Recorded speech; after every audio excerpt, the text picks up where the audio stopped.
It's important to make sure you have the right line striping equipment and supplies to get your line striping jobs done right.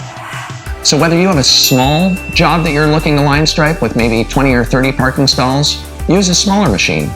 If you start getting into larger jobs that might have 40 or 50 cars, you might use a larger machine to get the job done because the engine and the pumps are able to stand up with the more wear and tear. If you get into large parking lots or even municipality work, road work and so on, you might go with a 2-gun with a glass beading dispenser and so on.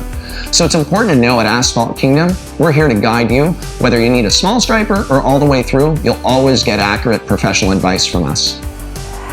Depending on your job type and local regulations, we have both waterborne and oil-based paint in a variety of different colors, yellow, white, and blue. We also have glass reflective beads if your jobs call for it. Like, comment, and subscribe below.